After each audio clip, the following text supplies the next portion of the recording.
حضرت سعید بن عامر رضی اللہ عنہ حضرت سعید بن عامر رضی اللہ عنہ ان ہزاروں میں ایک جوان تھے جو سرداران قریش کی دعوت پر مکہ کے اوپری دشا میں مقام تنعیم کی طرف ماتر اس لیے چل کھڑے ہوئے تاکہ نبی صلی اللہ علیہ وسلم کے ایک صحابی حضرت خبیب بن عدی رضی اللہ عنہ کی شہادت کا منظر اپنی آنکھوں سے دیکھ سکیں، جنہیں قریش نے دھوکے سے پکڑ لیا تھا۔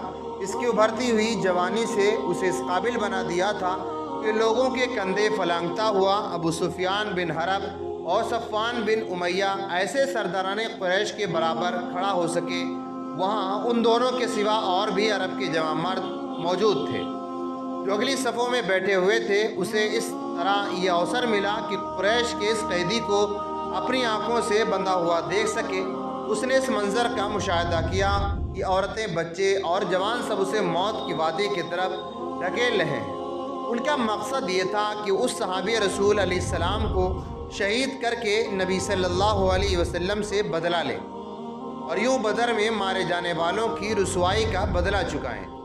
جب یہ بھیڑ اپنے اس قیدی کو لے کر اس مقام پر پہنچی جو پہلے سے اس کی شہادت کے لیے نردھارت تھا، تو اس سمے لمبے قد والے نوجوان سعید بن عامر رضی اللہ عنہ نے حضرت خبیب رضی اللہ عنہ کی طرف نظر دوڑائی۔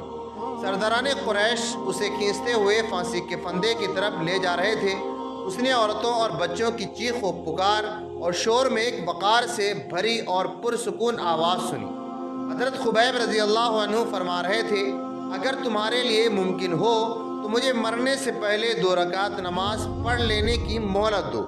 پھر سعید بن عامر رضی اللہ عنہ نے دیکھا کہ حضرت خبیب رضی اللہ عنہ کعبہ کی اور کھڑے ہو کر 2 رکعت نماز پڑھ رہے ہیں۔ یہ 2 رکعتیں کیسی تھیں، اتنی حسین، اتنی مکمل کہ کیا کہنے۔ اس کے بعد اس نے یہ دیکھا کہ قوم کے سرداروں کی طرف منہ کر کے حضرت خبیب رضی اللہ عنہ یہ کہہ رہے ہیں، خدا کی قسم اگر مجھے اس بدگمانی کا ڈر نہ ہوتا کہ تم کہیں یہ نہ سمجھ بیٹھو کہ میں نے نماز کو موت کے ڈر سے لمبی کر دی ہے، میں نماز میں اور زیادہ سمے خرچ کرتا۔ پھر اس نے قریش کے سرداروں کو اپنی آنکھوں سے دیکھا کہ وہ حضرت خبیب رضی اللہ عنہ کا زندہ حالت میں مصلح کر رہے ہیں، یہاں تک کہ یہ لوگ ان کے شریر کا ایک ایک انگ ایک کے بعد ایک کاٹ رہے ہیں اور کہہ رہے ہیں، کیا تمہیں یہ پسند نہیں کہ تمہاری جگہ حضرت محمد صلی اللہ علیہ وسلم ہو اور تم اس تکلیف سے بچ جاؤ۔ ان کا اس حالت میں خون کے دھارے شریر سے پھوٹ رہے تھے۔ جواب یہ تھا، خدا کی قسم مجھے یہ کبھی پسند نہیں کہ میں اپنے گھر والوں میں امن اور چین سے رہوں، حضرت محمد صلی اللہ علیہ وسلم کو ایک کانٹا بھی چبھے۔ پھر جناب سعید بن عامر رضی اللہ عنہ نے دیکھا کہ لوگ ہوا میں ہاتھ ہلا ہلا کر اور بلند آواز سے کہہ رہے ہیں، اسے مار ڈالو، اسے مار ڈالو۔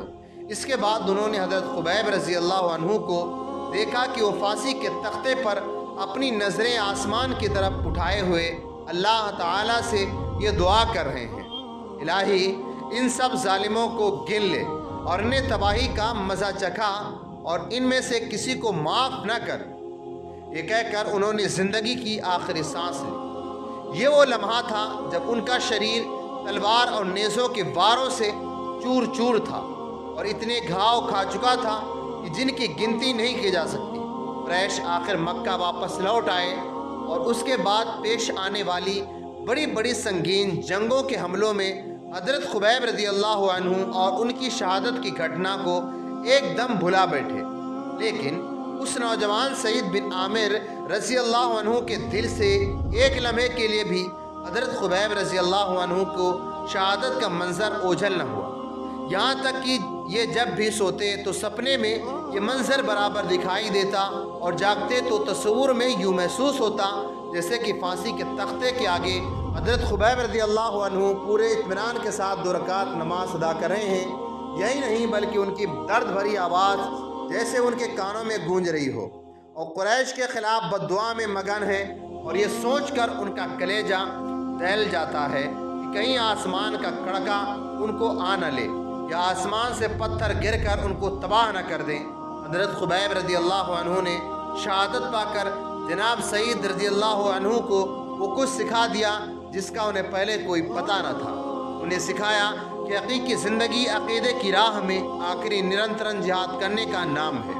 دوسری بات جو اس گھٹنا سے انہوں نے سیکھی وہ یہ تھی کہ پکا ایمان ایسے عجیب کردار کو جنم دے سکتا ہے جو عام حالت میں گھٹت نہیں ہوتے۔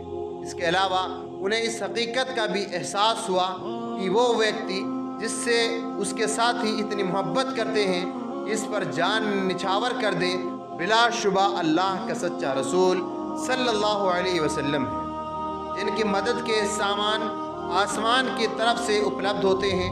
یہ سوچنا تھا کہ اللہ تعالیٰ نے سعید بن عامر رضی اللہ عنہ کا سینہ اسلام کے لیے کھول دیا۔ انہوں نے بھری بھیڑ میں اعلان کر دیا کہ مورتی پوجا کی گندگیوں سے پاک ہو کر اور بتوں سے منہ موڑ کر ایک اللہ کے آگے سر جھکاتا ہوں، میں آج سے مسلمان ہوں۔